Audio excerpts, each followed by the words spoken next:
साथियों नमस्कार। मैं रामकृष्ण गर्ग और हमारे YouTube चैनल आरके स्टडी अड्डा में आप सभी लोगों का स्वागत है। जैसा कि आप सभी लोग जानते हैं, मैं प्रतिदिन मनोविज्ञान के क्षेत्र में एक वीडियो लाता रहता हूं। उसी के अगले क्रम में आज का हमारा टॉपिक है एकीकृत शिक्षा एवं समावेशी शिक्षा। एकीकृत शिक्षा एवं समावेशी शिक्षा। तो चलिए शुरू करते हैं। एकीकृत शिक्षा। एकीकृत शिक्षा एक शैक्षिक प्रोग्राम है। प्लीज आप इसे अंत तक जरूर देखिए क्योंकि यह बहुत ही महत्वपूर्ण होने वाला है। शिक्षक पात्रता परीक्षा वर्ग 3, वर्ग 2, वर्ग 1, यूपीटीटी, सीटीईटी एवं महिला बाल विकास विभाग में सुपरवाइजर के लिए, जो समान शिक्षा की तरह ही होती है।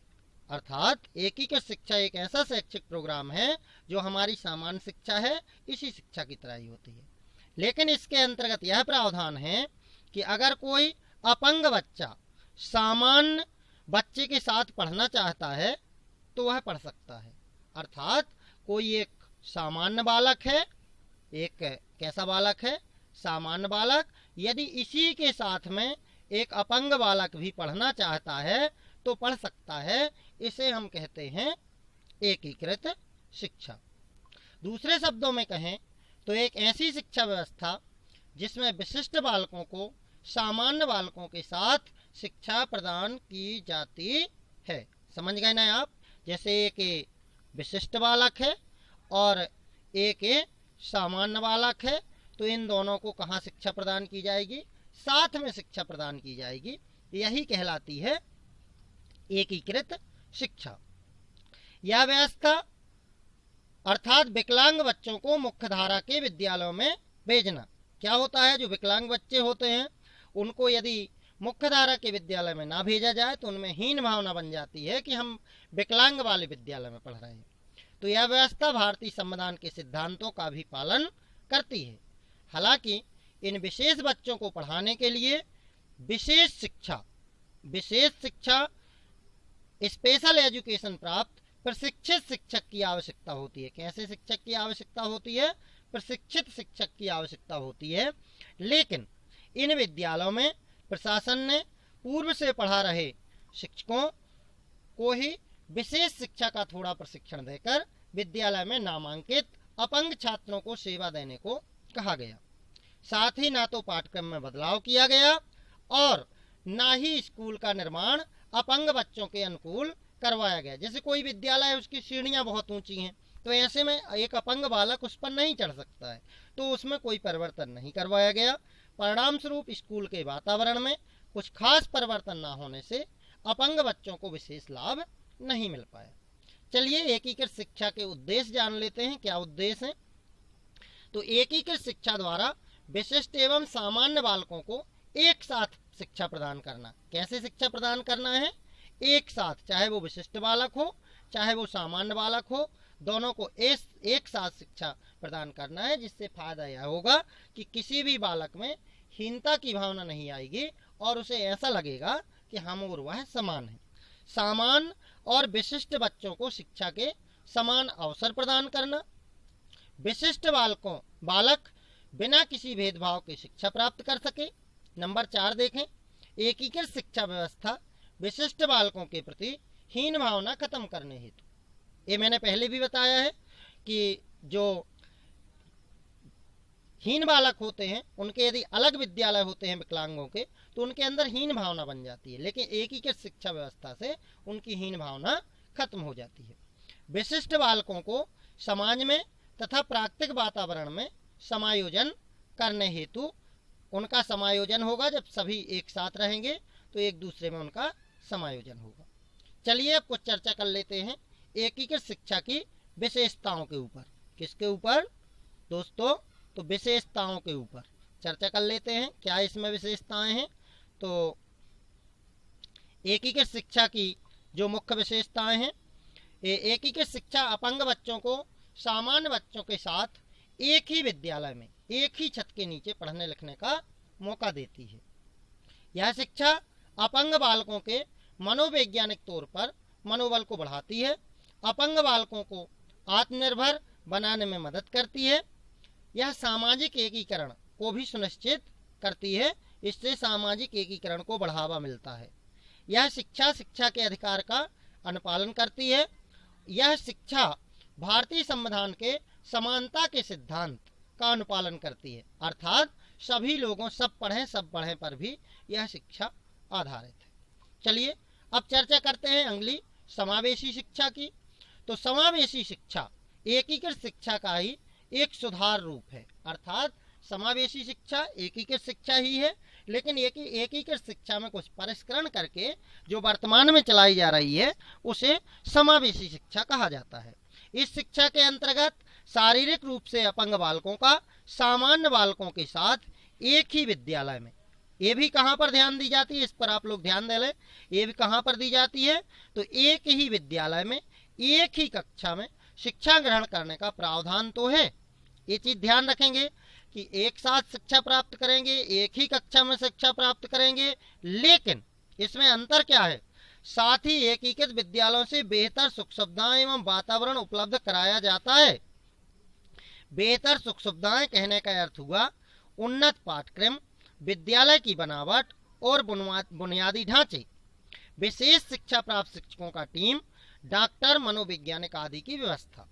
तो समावेशी शिक्षा को लाभदायक बनाने के लिए एक विशेष प्रकार का पाठ्यक्रम बनाया जाता है।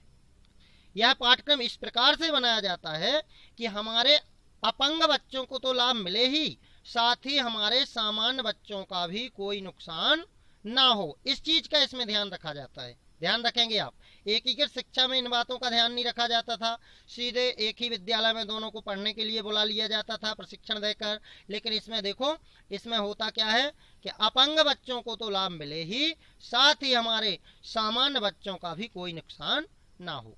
विद्यालय का वातावरण भी ऐसा बनाया जाता है कि अपंग बच्चे अपने को सामान्य बच्चे से कम ना समझें, ये चीज भी ध्यान में रखनी है।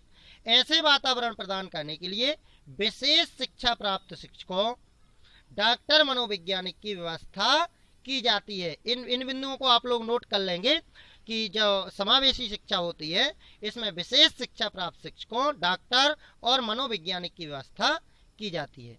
अपंग बच्चों के लिए विद्यालय भवन में एक जगह से दूसरे जगह जाने में दिक्कत ना हो, उसके लिए विद्यालय की बनावट और बुनियादी ढांचे, ये चीज भी आप नोट कर लीजिएगा डायरी में कि विद्यालय की बनावट और बुनियादी ढांचे पर विशेष ध्यान दिया जाता है, ताकि जो विकलांग बालक है, अपंग बालक है, वो एक स्थान से दूसरे स्थान तक जा सके।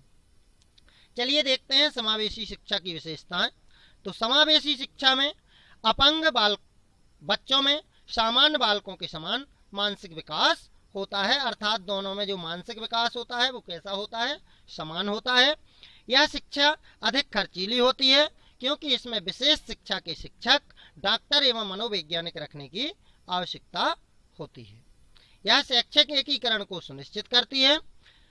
यह सामाजिक एकीकरण को सुनिश्चित करती है क्योंकि यह शिक्षा के अधिकार, राइट टू एजुकेशन का अनुपालन करती है।